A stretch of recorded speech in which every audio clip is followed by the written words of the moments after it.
and who commented greatly on the Bible.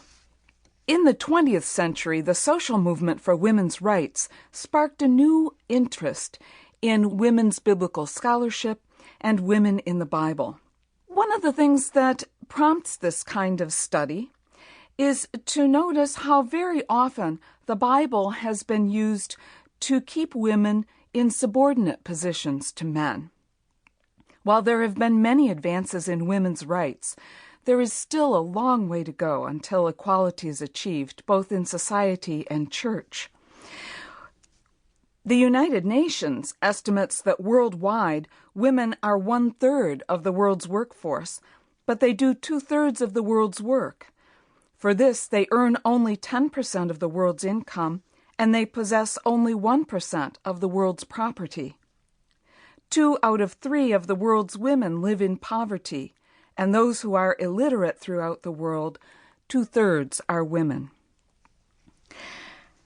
With such inequalities still toward women in our day, and the prevalence of violence directed toward women that is often given a biblically based support, it's important to look at not only women characters in the Bible, but also other texts that can be used either to advance women's place in church and society or to hinder such.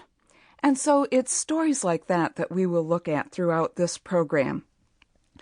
First of all, it's also important to notice not only gender inequities, but it's also important to notice how gender, race, class, and culture are all determinative factors in how one understands the biblical text.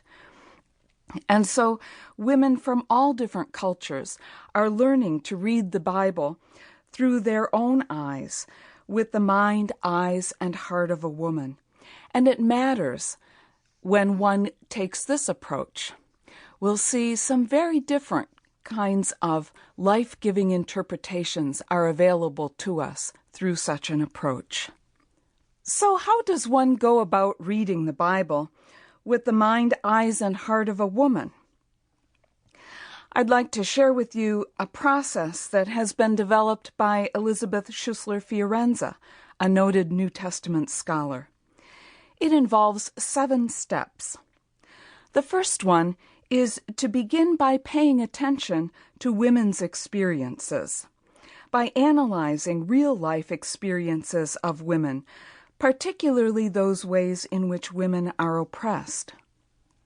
This means that reading with the mind, eyes, and heart of a woman, as the women's Bible study groups in Chiapas, Mexico put it, means paying attention to women's experience of gender discrimination, but also to that based on race, culture, class, age, and ethnicity. It is important to listen to the voices of women from many different contexts. There is no universal women's experience. And so reflecting on women's varied experiences of oppression and liberation and the causes for these is the starting point. Now, one important clarification is that you don't have to be a woman to do this kind of a process.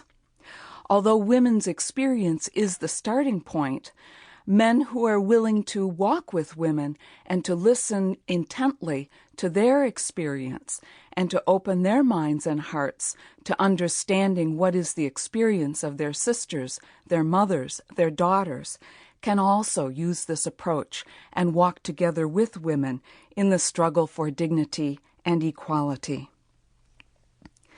The second step is to identify one's social location as you begin the process of interpreting the biblical text. It's important to recognize that one's social location determines what lenses we bring to the text.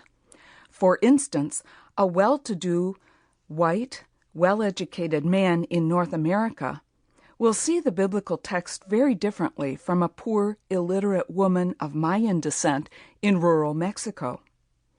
For example, in the parable of the workers in the vineyard in Matthew's Gospel, chapter 20, verses 1 to 16, that's the story you remember.